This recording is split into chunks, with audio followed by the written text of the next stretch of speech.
I stood in the kitchen of Romano's Italian bistro at closing time, my hands trembling as I wiped down the stainless steel prep counters for what felt like the millionth time.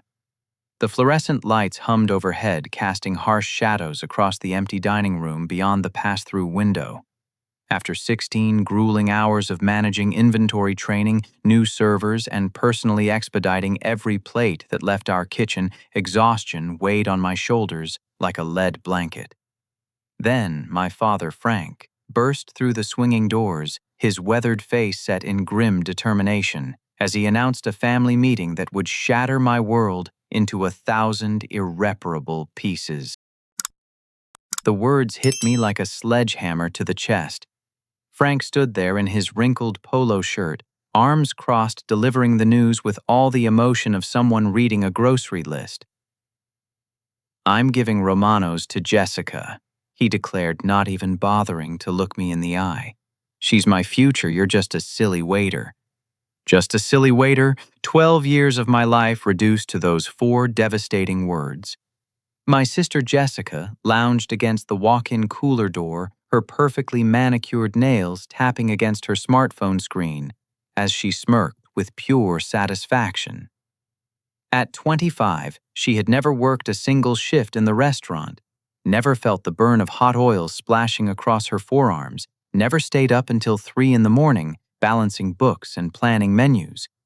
Yet there she stood, already discussing her plans to transform Romano's into some trendy fusion concept that would strip away every authentic element I had spent years perfecting.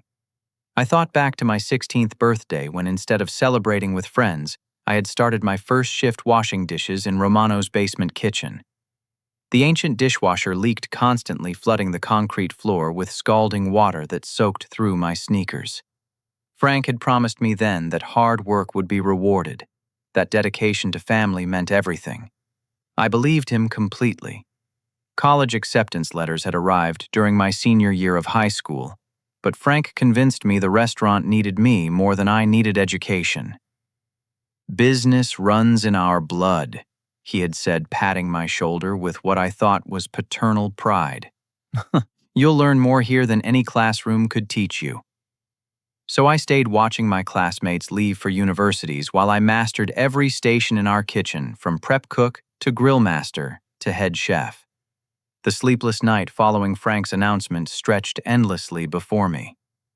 I sat on the edge of my bed in the cramped studio apartment above our garage, staring at the water stain on the ceiling that resembled a map of some foreign country I would never visit. Every sacrifice flashed through my mind like a cruel slideshow. Dating relationships that crumbled because I worked 7 days a week. Friends who stopped calling because I never had time for anything except Romano's. Dreams deferred and then forgotten entirely. Dawn crept through my single window as I composed my resignation letter on a piece of notebook paper, my handwriting shaky from exhaustion and heartbreak. The words felt inadequate for expressing 12 years of betrayal, but they would have to suffice. I left the letter on Frank's desk along with my keys and the navy blue apron embroidered with "Caesar Assistant Manager" that had once filled me with such pride. Before leaving forever, I found Maria Gonzalez in the prep kitchen, her gray hair pulled back in the same neat bun she had worn for 8 years as our head chef. Her weathered hands moved expertly across fresh basil leaves, creating the aromatic foundation for her legendary marinara sauce. When I explained what Frank had decided, tears welled in her dark eyes. "Caesar, you built this place into something special," she whispered, glancing around to ensure Jessica couldn't overhear. "That girl doesn't understand food, doesn't understand people. She's going to destroy everything." Tommy Morrison, our head bartender for 6 years, abandoned his morning inventory to embrace me, like the older brother I never had. His Irish accent thickened with emotion as he promised to keep in touch, though we both knew the restaurant industry rarely allowed such luxuries. These people had become my chosen family, and leaving them felt like another death. By noon, Jessica had already started implementing her vision. She fired Maria without severance, claiming the kitchen needed younger energy and modern techniques. The woman who had taught me the difference between good food and transcendent cuisine was escorted out by Frank himself, carrying her personal knife set in a cardboard box, while Jessica scrolled through her phone completely indifferent to the human cost of her ambition. My studio apartment felt like a prison cell. The single room contained a futon that doubled as my bed, and couch, a mini refrigerator that hummed constantly, and a hot plate that barely heated ramen noodles adequately. My savings account, built from years of 60-hour work weeks at minimum wage, would sustain me for maybe 3 months if I lived on crackers and water. The twisted knife revealed itself a week later when I discovered the full scope of the betrayal. Derek Hutchinson, my best friend since middle school, had been secretly dating Jessica for 8 months. While I confided in him about my struggles with Frank's favoritism and my fears about the restaurant's future, Derek had been feeding every detail back to Jessica. She knew my vulnerabilities, my business ideas, my deepest insecurities about never being good enough for Frank's approval. Their relationship explained why Jessica always seemed one step ahead of me, why Frank's criticism of my work had intensified recently, why I felt increasingly isolated, despite my contributions to the restaurant's success. Standing in the parking lot of Romano's, watching Jessica and Derek share a celebratory kiss while Frank hung a new sign announcing management changes, I realized that my former life had been built on quicksand. Every relationship, every achievement, every moment of happiness had been constructed on lies and manipulation. The people I loved most had conspired against me with calculated precision, and I had been too trusting to see the truth until it was far too late. The next 3 months blurred together in a haze of humiliation and grinding poverty. I found work at Olive Garden, serving microwaved pasta to suburban families while wearing a uniform that felt like a costume designed to mock my professional experience. Former Romano's customers occasionally recognized me, their faces showing confusion and pity that cut deeper than any knife. Mrs. Patterson, who had celebrated every birthday at our restaurant for 5 years, asked why I wasn't running Romano's anymore. Explaining that my father had given it to my unqualified sister proved too painful, so I mumbled something about pursuing new opportunities and hurried away. My depression deepened as autumn arrived. Getting out of bed required enormous effort, and maintaining the cheerful server demeanor demanded by corporate management drained what little energy remained. I lost 15 pounds because buying groceries seemed less important than saving money for rent. Sleep became my only escape from the constant ache of betrayal and failure. Everything changed on a Tuesday evening in the cereal aisle of Kroger. Maria stood comparing prices on oatmeal boxes, her proud posture unchanged despite the casual clothes that replaced her chef's whites. She looked genuinely happy to see me, which felt like a miracle after months of avoiding everyone from my former life. "Caesar, you look terrible," she said with the blunt honesty that had made her such an effective kitchen leader. "When did you last eat a real meal?" Over coffee at a nearby diner, Maria revealed that Romano's had become a nightmare under Jessica's management. Tommy had been fired for questioning her decision to replace our signature marinara with pre-made sauce from a food service supplier. The dining room stayed half-empty most nights because word had spread about the declining quality. Regular customers complained that their favorite dishes no longer tasted the same, or had been removed entirely from the menu in favor of trendy options like quinoa bowls and kale salads that had no connection to our Italian heritage.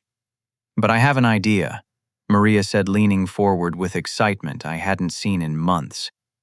"I've been working on a business plan for a food truck. Authentic Italian street food, your grandfather's recipes that Jessica threw away. The problem is capital. I have about $8,000 saved, but a good truck costs at least $30,000. The possibility sparked something I thought had died completely. Working with Maria again, serving real food to appreciative customers, building something honest and authentic from the ground up. But my savings had dwindled to less than $2,000, nowhere near enough to make a meaningful contribution. My grandmother Rose arrived unexpectedly the following Sunday, her ancient Lincoln Continental barely fitting in my apartment complex's narrow parking spaces. At 87, Rose moved slowly, but with purpose, carrying a leather photo album and a wooden recipe box that I recognized from childhood visits to her house. "Your grandfather Antonio would be spinning in his grave if he could see what Frank did to you," she said, settling onto my futon with obvious discomfort. The photo album revealed Romano's history I had never fully understood. Antonio had started the restaurant in 1958 with recipes from his mother's kitchen in Sicily.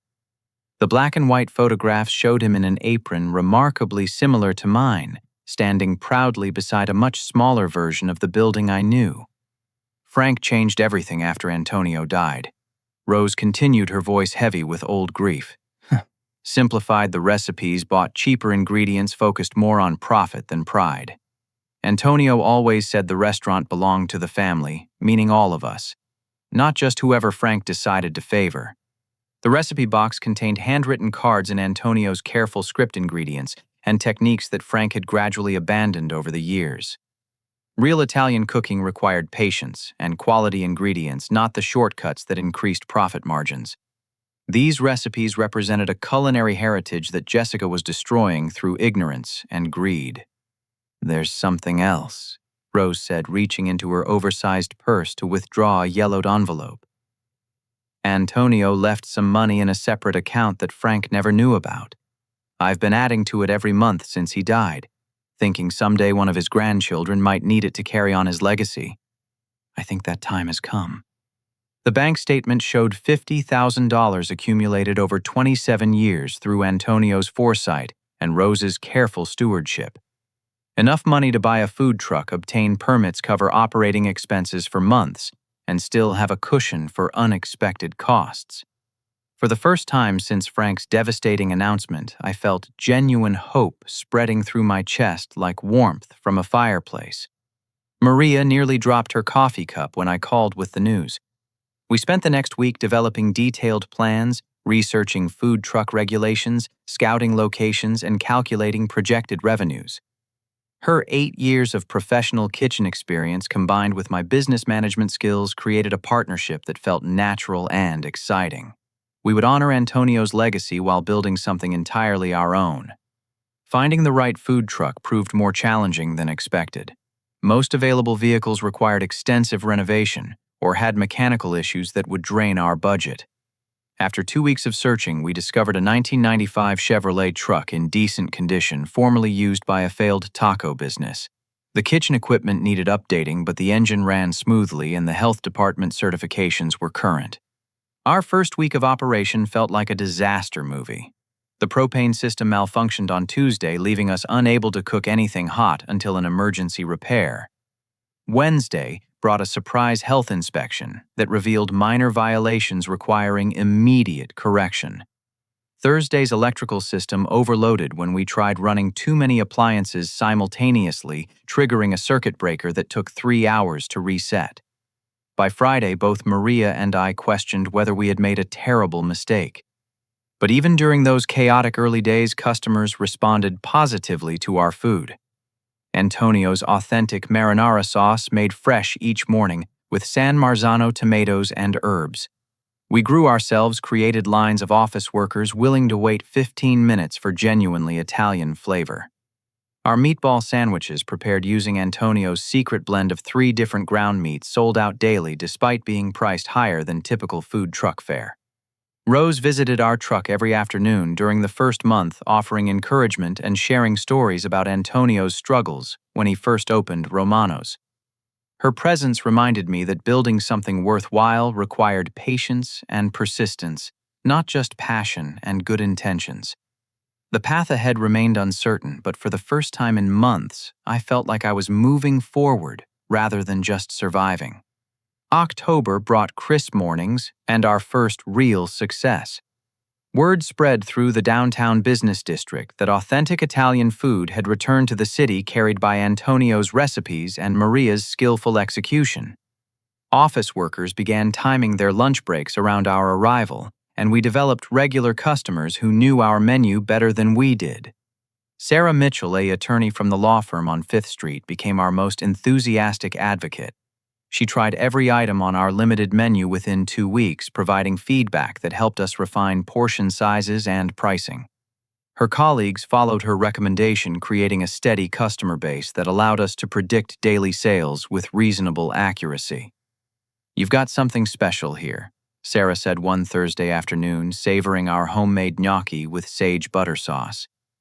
"The food reminds me of my grandmother's cooking, except somehow better. There's love in it that you can actually taste." Social media amplified our success beyond anything we could have achieved through traditional advertising. Customers photographed their meals and shared enthusiastic reviews on Instagram and Facebook, creating organic marketing that reached thousands of potential customers. The hashtag Italian Food Truck Authentic gained traction, and food bloggers began mentioning us in their weekly roundups of must-try local cuisine. Our success contrasted sharply with Romano's declining reputation. Former customers complained publicly about the restaurant's transformation, comparing Jessica's fusion menu unfavorably to what they remembered from better times. Online reviews dropped from 4 stars to 2.5 within 3 months of my departure. Frank's investment in trendy decor and expensive equipment couldn't compensate for Jessica's fundamental misunderstanding of what made Romano's special in the first place. Frank appeared at our truck on a Wednesday afternoon in early November, his face showing a mixture of anger and grudging admiration. He watched silently as Maria expedited orders with the efficiency of a symphony conductor, every movement purposeful and precise. The line of customers stretched around the corner, a sight that Romano's hadn't generated in months. "So, this is what you're doing now," he said when the lunch rush finally subsided. His voice carried the same dismissive tone I remembered from childhood, but something uncertain flickered in his eyes as he surveyed our operation. "This is what I've always done," I replied, meeting his gaze directly for the first time since our confrontation. "I'm cooking Antonio's food for people who appreciate it." He ordered a meatball sandwich without speaking, then stood apart from other customers while Maria prepared it. When he took his first bite, I saw his expression soften slightly. For a moment, I thought he might acknowledge what we had accomplished, maybe even apologize for the devastation he had caused. Instead, he finished eating in silence, left exact change on our counter, and walked away without another word. Tommy Morrison found us the following week carrying a cardboard box containing his personal bar tools and a recommendation letter from his previous employer before Romano's. Jessica had fired him for refusing to water down wine by the glass, a cost-cutting measure that violated both state regulations and basic ethical standards. His Irish accent thickened with emotion as he described Romano's transformation into something unrecognizable. "She's got no respect for the craft, Caesar," he said, unpacking his professional cocktail shaker and jigger set. "Treating customers like marks to be fooled rather than guests to be welcomed. Your grandfather would have thrown her out personally for such behavior." Adding Tommy to our team required upgrading to a larger truck with space for a proper bar setup, but our growing revenue supported the investment. His expertise in wine and spirits complemented our Italian cuisine perfectly, and his gregarious personality attracted customers who came as much for conversation as for food. Within a month, our evening service became as popular as lunch, extending our operating hours and increasing daily profits substantially. The first month of our expanded operation exceeded every projection. We served over 200 customers daily, with weekend numbers climbing even higher as word spread throughout the metropolitan area. Our average ticket increased from $12 to $18 with the addition of wine and specialty cocktails, while our food costs remained stable due to Maria's efficient kitchen management and established supplier relationships. Success attracted attention from unexpected sources. Local newspapers ran features about our authentic approach to Italian cuisine, contrasting our commitment to traditional techniques with the standardization of chain restaurants. Food Network contacted us about appearing on a segment featuring innovative food trucks, and the city's tourism bureau included us in their official dining guide. But our greatest validation came from an anonymous food critic who visited on a busy Thursday afternoon. Paul Henderson from the Metro Daily had built his reputation on discovering exceptional restaurants before they became widely known. His reviews could launch careers or destroy them, and he maintained strict anonymity to ensure authentic experiences. Henderson's review appeared on the front page of the Friday food section, accompanied by a photograph of Maria plating our signature osso buco over creamy polenta. He praised our unwavering commitment to authentic Italian flavors and described our food as the genuine article in a city increasingly dominated by corporate mediocrity. The review specifically contrasted our success with Romano's decline, noting that Caesar and his team have reclaimed the authentic Italian experience that Romano's once provided but sadly abandoned. The review's impact exceeded our wildest expectations. Saturday brought crowds so large that we sold out completely by 2 p.m, something that had never happened before. Sunday's line stretched 3 blocks, requiring us to implement a number system to manage the wait times fairly. By Monday, we had received calls from 4 different investors interested in helping us expand into brick-and-mortar locations. Maria and I spent Sunday evening reviewing our finances and discussing possibilities that had seemed impossible just months before. Our food truck generated enough profit to support 3 full-time employees, plus coverage for health insurance and equipment maintenance. We had proven our concept worked, built a loyal customer base, and established our reputation for quality and authenticity. Opening a permanent restaurant represented a massive step, requiring substantially more capital staff and regulatory compliance than our mobile operation. But for the first time since leaving Romano's, I felt confident that we could succeed at whatever challenge we chose to pursue. We had built something honest and valuable through hard work and integrity, exactly the way Antonio would have wanted. December brought our first real restaurant location, a former pizza shop in the historic downtown district that required extensive renovation but offered excellent foot traffic and adequate parking. The space contained a commercial kitchen that met health department standards, though we needed to install new equipment and reconfigure the layout to match our operational needs. Finding the right location had taken 6 weeks of searching with Sarah, who had become both our legal advisor and my romantic interest. Her expertise in commercial real estate law prevented us from signing several leases that contained unfavorable terms, and her connections in the business community opened doors that might have remained closed to newcomers. Our relationship developed naturally through shared meals and long conversations about building something meaningful together. "You're creating more than just a restaurant," Sarah said one evening as we reviewed contractor bids for the renovation. "You're preserving a cultural heritage that your family almost lost forever. That matters more than profit margins." Hiring 15 employees required skills I had never developed at Romano's, where Frank handled all personnel decisions through instinct and favoritism, rather than systematic evaluation. Maria and Tommy helped interview candidates, focusing on people who understood that working in our restaurant meant committing to excellence, rather than just collecting paychecks. We hired former Romano's staff members who had quit in protest of Jessica's mismanagement, creating a team united by shared values and mutual respect. Our opening night in January attracted a crowd that overwhelmed our capacity, despite advance reservations and careful planning. Every table filled within 30 minutes, and the wait list stretched to over 2 hours by 7 o'clock. Local food bloggers documented the evening extensively, sharing photographs and reviews that appeared online before we finished cleaning up. Success attracted unwanted attention from Jessica, who began a systematic campaign to undermine our business through official complaints and legal harassment. She filed reports with the health department claiming we violated sanitation standards, forcing unscheduled inspections that found no violations but disrupted our operations.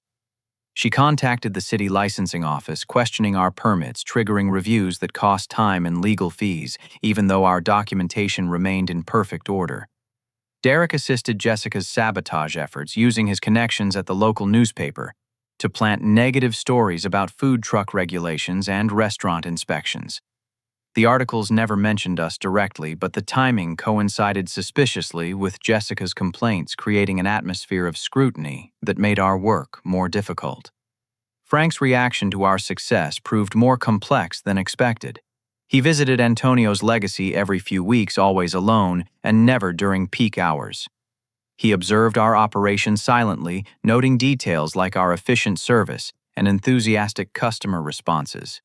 Occasionally, he ordered simple dishes like spaghetti marinara, eating slowly while studying the dining room's atmosphere. "He's jealous," Tommy observed after Frank's fourth visit, seeing what Romano's could have been if he'd made different choices. The man's pride won't let him admit his mistake, but his conscience knows the truth. Our second location opened in a suburban strip mall 6 months later, requiring different strategies to attract customers who weren't familiar with our downtown reputation. The suburban market preferred family-friendly atmosphere and moderate prices over the urban focus on authentic cuisine and wine pairings. We adapted our menu and service style while maintaining the quality standards that defined our brand. Managing 2 locations simultaneously tested every skill I had developed over years in the restaurant business. Each location required different approaches to staffing, marketing, and menu planning, while maintaining consistent quality across both operations demanded constant attention to training and supervision. I worked 70-hour weeks again, but this time by choice rather than exploitation. Sarah's legal practice grew partly due to referrals from our success, and she began specializing in small business law and restaurant industry contracts. Our personal relationship deepened through shared challenges and mutual support, though we maintained professional boundaries when discussing business matters. She refused payment for legal services during our startup phase, considering her contribution an investment in both our future and the community's dining options. Jessica's behavior became increasingly erratic as our success contrasted with Romano's continued decline. Former employees reported that she screamed at customers who complained about food quality, and several online reviews described hostile encounters with management that drove diners away permanently. Her substance abuse problems, previously hidden through wealth and family protection, became obvious to anyone who observed her closely. The contrast between our operations became a source of community gossip. Romano's required constant turnover of staff who couldn't tolerate Jessica's management style, while our restaurants maintained stable teams of employees who took pride in their work. Our customer reviews consistently praised both food quality and service, while Romano's accumulated complaints about everything from cleanliness to accuracy of orders. Frank's declining health reflected the stress of watching his life's work deteriorate under Jessica's mismanagement. He suffered chest pains that required emergency room visits, and his doctor warned that continued stress could trigger a heart attack. Rose visited him regularly, urging him to acknowledge his mistakes and repair his relationship with me before it was too late. By autumn, we were considering a third location in the upscale shopping district across town. Our financial position allowed for expansion without borrowing, and our reputation attracted potential partners who could provide capital for larger projects. The possibility of owning multiple restaurants within 2 years of leaving Romano's felt surreal, but our consistent growth supported ambitious goals. The restaurant business had taught me that success required more than good food and efficient service. Building a sustainable operation meant creating systems that functioned without constant supervision, training employees who understood our mission, and maintaining quality standards even during busy periods when shortcuts seemed tempting. Every lesson I had learned through observation at Romano's now applied to our own operations, except we implemented them with integrity rather than exploitation. Our third location opened in the prestigious Riverside shopping complex during the holiday season, featuring an expanded menu that included Antonio's special occasion dishes previously reserved for family gatherings. The upscale atmosphere attracted a different clientele than our other locations, allowing us to showcase our most sophisticated culinary offerings while maintaining the authentic approach that defined our brand. The grand opening attracted local celebrities, food critics, and business leaders who had heard about our rapid expansion through word-of-mouth recommendations. Channel 7's Evening News featured a segment about our success story, contrasting our growth with the struggles facing many independent restaurants during economic uncertainty. The reporter interviewed customers who praised both our food quality and our commitment to treating employees fairly. Media attention led to unexpected opportunities. The Food Network invited me to appear on a competitive cooking show where established restaurateurs faced challenges designed to test their creativity and business acumen. Cooking under television cameras felt intimidating initially, but Antonio's recipes and Maria's training gave me confidence to prepare dishes that impressed the celebrity judges. "This is how Italian food should taste," declared the head judge after sampling my osso buco with saffron risotto. You understand that great cooking requires patience and respect for ingredients, not flashy techniques or trendy presentations. The television appearance generated national publicity that attracted franchise inquiries from entrepreneurs in other cities. Food industry publications wrote articles about our expansion strategy and authentic approach to Italian cuisine. Restaurant consultants analyzed our business model as an example of how traditional values could succeed in competitive modern markets. Frank's private visits to our restaurants increased in frequency, though he continued avoiding peak hours and never acknowledged our success publicly. Sarah noticed him studying our operations with the intensity of someone trying to understand what he had lost. During one visit, she observed him carefully reading customer reviews posted on our bulletin board, his expression showing regret and confusion. "He knows he made a catastrophic mistake," Sarah told me after witnessing Frank's obvious emotional struggle. "Pride prevents him from admitting it, but watching your success reminds him constantly of what Romano's could have accomplished under different leadership." Jessica's situation deteriorated rapidly as Romano's financial problems became impossible to hide. Tommy discovered through former employees that she had missed 3 consecutive mortgage payments, and the bank had initiated foreclosure proceedings that would result in losing the property within 60 days, unless the debt was resolved immediately. Her drug addiction escalated from occasional cocaine use to daily dependence that affected her judgment and behavior in ways that even casual observers could recognize. Restaurant suppliers demanded cash payments after her checks bounced repeatedly, and several vendors terminated their relationships entirely due to non-payment and abusive treatment of delivery personnel. The health department closed Romano's for 2 days in October after discovering multiple violations including expired ingredients, inadequate refrigeration, and evidence of rodent infestation. Local news coverage of the closure included interviews with former customers expressing disappointment about the restaurant's transformation from community gathering place to public health hazard.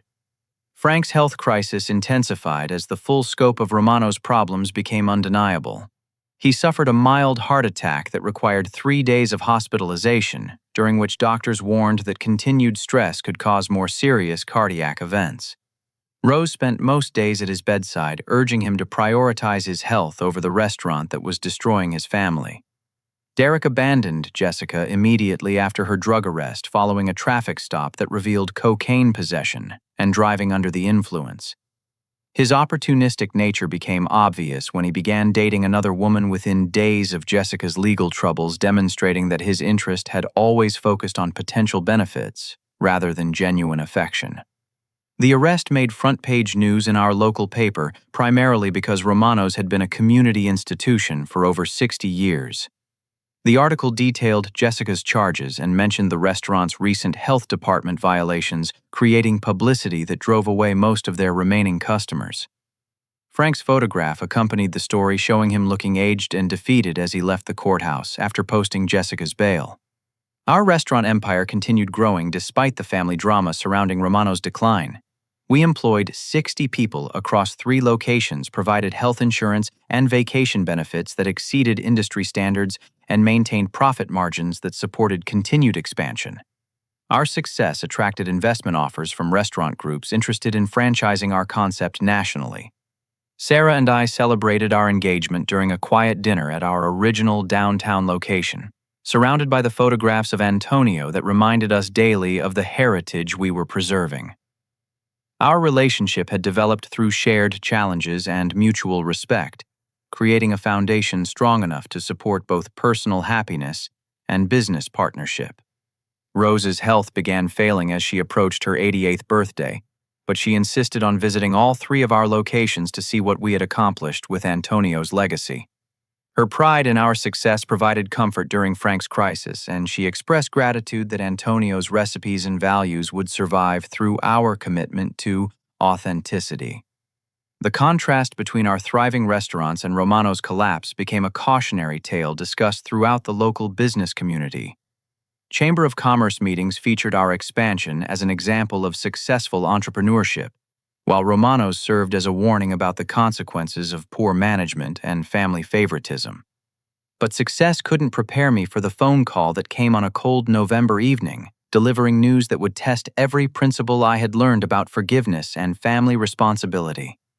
The emergency call came at 11:30 on a Tuesday night, jerking me from deep sleep with the urgency that only catastrophe brings. Fire Chief Patterson's voice carried the weight of delivering terrible news to someone he had known since childhood. "Caesar, there's been a fire at Romano's," he said, pausing to let the information settle.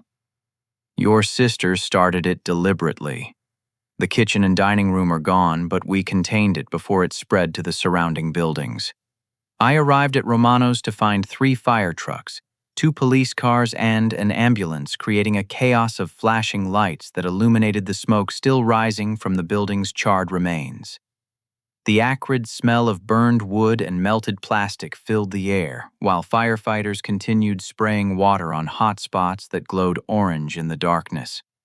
Jessica sat in the back of a police cruiser, her hands cuffed behind her back, and her face showing the vacant expression of someone whose reality had completely disconnected from rational thought.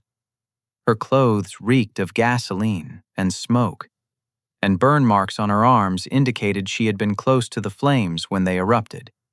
The arresting officer explained that neighbors had called 911 after seeing her throwing flammable liquids around the kitchen, while screaming incoherently about failures and revenge. Frank stood on the sidewalk in his pajamas and robes, staring at the destruction with the hollow expression of a man watching his life's work reduced to ash and rubble. Rose supported his arm, her own face reflecting the grief of witnessing the final destruction of Antonio's dream. The building that had housed 3 generations of family history now resembled a war zone with broken windows and blackened walls that would never again welcome customers seeking authentic Italian cuisine. The fire had started in the kitchen where Jessica had poured gasoline over the cooking equipment before lighting it with matches from the bar area.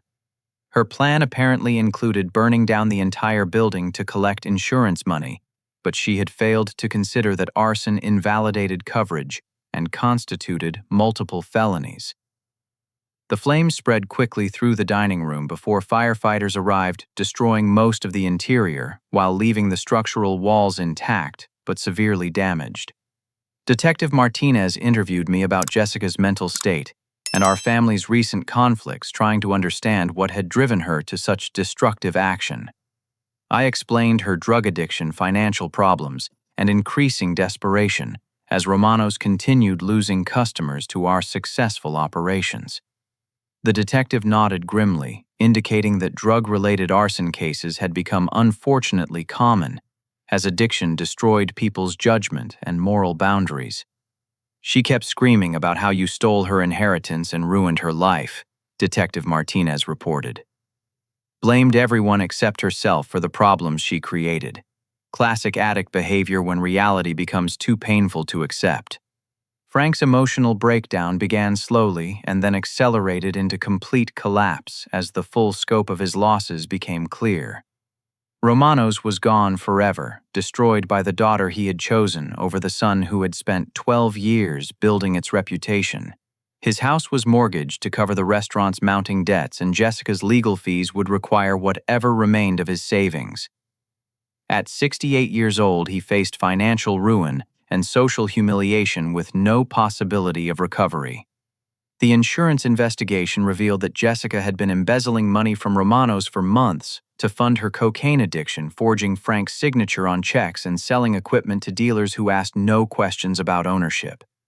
The total theft exceeded $40,000, money that could have saved the restaurant if applied to mortgage payments and supplier debts instead of disappearing into Jessica's destructive habits. Derek's abandonment of Jessica became complete when reporters contacted him about their relationship and his knowledge of her drug use. He denied any romantic involvement and claimed ignorance about her illegal activities despite being seen publicly with her numerous times during the previous year.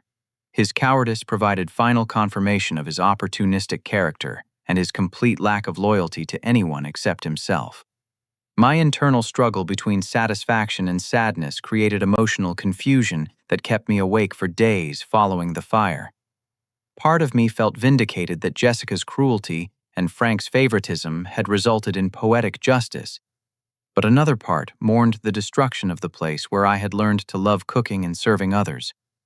Romano's had been corrupted by greed and poor judgment, but it had once represented something beautiful that deserved better than this violent ending.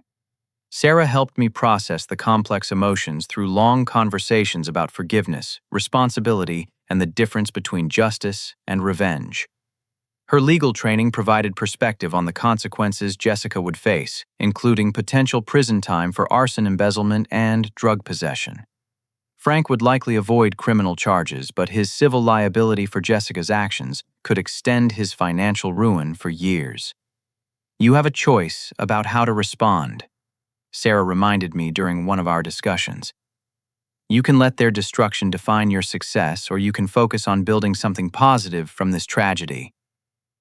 Rose's revelation came during one of her increasingly rare, lucid moments as her health continued declining. She had summoned her attorney to the hospital where Frank was recovering from stress-related complications, and she insisted that I be present for the reading of documents that would change everything once again. Antonio left the Romanos building to the family, not just to Frank, she explained with effort that exhausted her limited strength. Frank never owned the property outright. According to the original will, ownership passes to Antonio's grandchildren when Frank can no longer operate the restaurant. The legal documents preserved in Rose's safety deposit box for over 20 years clearly stated that the building belonged to Antonio's estate until his grandchildren reached maturity and demonstrated capability to continue the family business. Frank had operated under a life estate that terminated if he became unable to maintain the restaurant successfully. Jessica's arson and Frank's financial collapse triggered the succession clause, transferring ownership to me as the only grandchild capable of rebuilding. Learning that I now owned the property where Romanos had operated for 60 years created a moral dilemma that required careful consideration. Frank had betrayed me terribly, but he remained my father despite his poor judgment and favoritism. Jessica had destroyed herself through drug addiction and criminal behavior, but she was still my sister beneath the wreckage of her choices. How I responded to their downfall would define my character and determine whether our family had any possibility of redemption. The decision about what to do with the burned building would test everything I had learned about forgiveness, business ethics, and family responsibility. Success had given me power to help or hurt the people who had wounded me most deeply, and choosing the right path required wisdom that extended far beyond cooking techniques and profit margins. Standing in the charred remains of Romanos 6 months after the fire, I could still smell the acrid traces of smoke that had permanently stained the brick walls where Antonio's photographs once hung. The insurance settlement had covered demolition costs, leaving me with cleared property in the heart of downtown, and a decision that would define both my future and my family's possibility for healing. Rebuilding on Romano's original site as our 4th location represented more than business expansion. It symbolized the completion of a circle that began with Antonio's immigrant dream and nearly ended with Frank's favoritism and Jessica's destruction. The new restaurant would honor our heritage while establishing my own legacy, proving that authentic values could triumph over greed and poor judgment. The design process required delicate balance between preserving Antonio's memory and creating something unmistakably new. We discovered his original architectural plans in Rose's attic, showing the building's layout before Frank's modifications had removed character details in favor of cheaper maintenance. Restoring the exposed brick walls, hand-painted ceiling murals, and custom-built wine storage recreated the atmosphere that had made Romano's special during its golden years. Maria supervised the kitchen design with the intensity of an artist planning her masterpiece. The commercial equipment surpassed anything we had used in our other locations, allowing us to prepare Antonio's most complex recipes for larger volumes, while maintaining the handcrafted quality that distinguished us from corporate competitors. She insisted on installing a pasta-making station, visible to customers, demonstrating our commitment to fresh preparation, rather than processed convenience. Frank's transformation began slowly during his recovery from the stress-related heart problems that had landed him in cardiac intensive care. Rose's daily visits included gentle but persistent conversations about redemption responsibility and the possibility of rebuilding relationships that seemed permanently damaged. Her influence gradually penetrated his pride and stubbornness, creating openings for genuine self-reflection. "I destroyed everything Antonio built," Frank admitted during one of our awkward hospital conversations.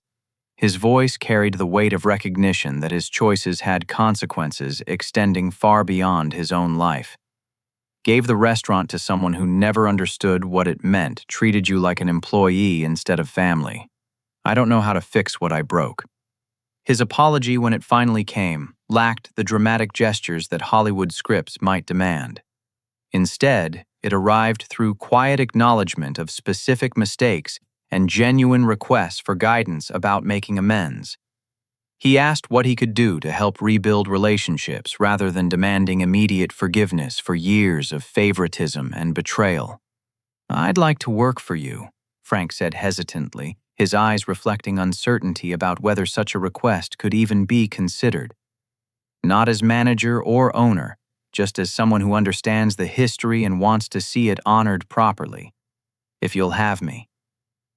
Offering Frank a position as host and greeter at Romano's Reborn required extensive discussion with Sarah Maria and Tommy about appropriate boundaries and expectations.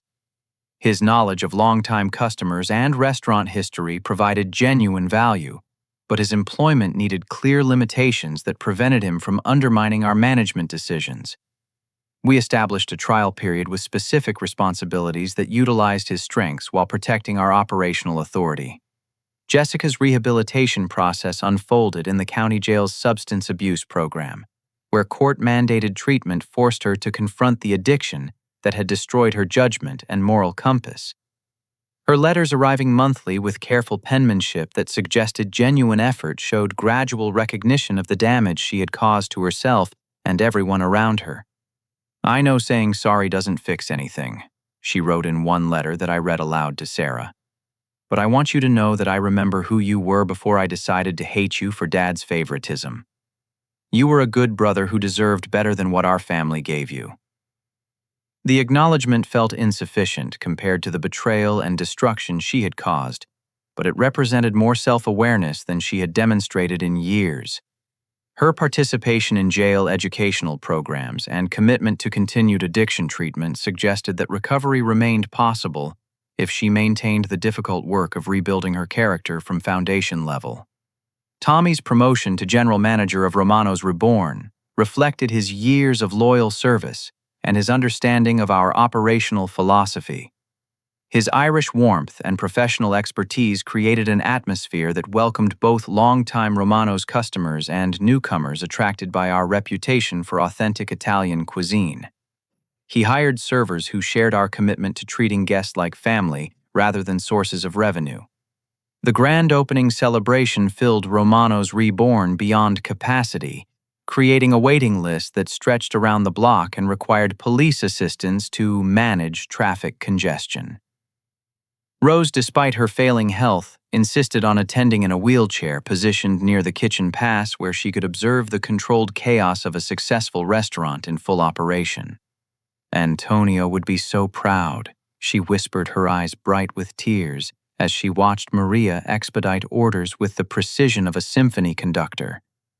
"You saved his dream and made it even better than he imagined." Frank's speech to the packed opening night crowd required more courage than anything he had attempted in years. Standing near the restored photographs of Antonio that now shared wall space with images documenting our restaurant's growth, he publicly acknowledged his mistakes and expressed gratitude for the opportunity to participate in our family's renewed success. "My son Caesar built something beautiful from the ashes of my failures," Frank told the assembled guests, his voice steady despite obvious emotion. He had every right to turn his back on this family, but instead he chose to honor his grandfather's legacy while creating his own. That's the kind of man I should have raised, and I'm grateful he became one despite my poor example. The evening concluded with a toast using Antonio's homemade limoncello, served in glasses that had survived the fire through storage in Rose's basement. The sweet liqueur carried flavors of Sicily and memories of Sunday family dinners when our relationships hadn't been poisoned by favoritism and competition. For the first time in years, we felt like a real family again, bound by shared purpose rather than divided by resentment. Our restaurant empire now employed over 80 people across 4 locations, providing stable employment with benefits that exceeded industry standards. We had established a scholarship program for culinary students, honoring Antonio's belief that cooking skills could provide pathways to success for people willing to work hard and learn continuously. The program had already helped 6 young people attend culinary school with full financial support. Sarah and I planned our wedding for the following spring, with the reception scheduled at Romano's Reborn, in the dining room where Antonio had once celebrated his own marriage to Rose. Our relationship had grown stronger through shared challenges, and we looked forward to building a life together based on mutual respect, common values, and commitment to supporting each other's dreams. Maria's partnership in the business reflected her contributions to our success and ensured that Antonio's recipes would be preserved by someone who understood their cultural significance. Her ownership stake provided financial security for her retirement, while guaranteeing that our food quality would never be compromised by cost-cutting or shortcuts that prioritized profit over authenticity. The life lesson that emerged from our family's journey extended beyond restaurant management or business success. True legacy isn't inherited through blood or favoritism, but earned through dedication to principles that transcend personal gain. Building something worthwhile requires treating people with dignity, maintaining integrity during difficult times, and remembering that success means lifting others up rather than climbing over them. Success had taught me that forgiveness doesn't require forgetting past injuries, but it does mean choosing to focus on future possibilities rather than past grievances. Frank's favoritism had caused real damage that affected my entire adult life, but allowing that pain to define my relationships would have poisoned everything I tried to build. Choosing redemption over revenge created space for healing that benefited everyone involved. Jessica's rehabilitation remained a work in progress, but her participation in our family's renewal depended on her continued commitment to sobriety and responsible behavior. We could offer support and encouragement, but we couldn't force her to make healthy choices or shield her from the consequences of poor decisions. Love sometimes requires maintaining boundaries that protect everyone involved. The restaurant business had taught me that authentic success comes from serving others rather than exploiting them. Every dish we prepared, every customer we welcomed, every employee we trained represented an opportunity to create positive experiences that enriched our community. Antonio's legacy lived on through our commitment to excellence, integrity, and treating everyone with the respect that human dignity demands. Standing in Romano's Reborn on our first anniversary, surrounded by the photographs and recipes that connected us to 3 generations of family history, I felt grateful for the journey that had brought us to this moment. The pain of betrayal had been real and devastating, but it had also created opportunities for growth that might not have existed otherwise. Our empire of 4 restaurants represented more than financial success or business expansion. It demonstrated that authentic values could triumph over greed, that family relationships could be rebuilt after devastating damage, and that choosing forgiveness over bitterness created possibilities for joy that revenge could never provide. Have you ever faced a situation where family betrayal forced you to rebuild your entire life from scratch?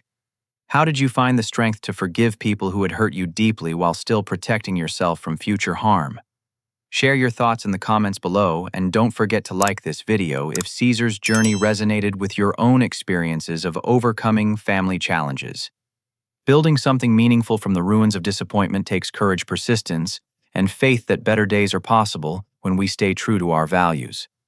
Subscribe to hear more stories about triumph over adversity, and share this video with anyone who needs encouragement to keep fighting for their dreams despite obstacles that seem insurmountable. Thank you for joining Caesar on this emotional journey from betrayal to redemption. Remember that your current struggles don't define your future possibilities, and sometimes the greatest success comes from the ashes of our most painful defeats. Until next time, keep believing in the power of authentic relationships and never give up on the people and dreams that matter most.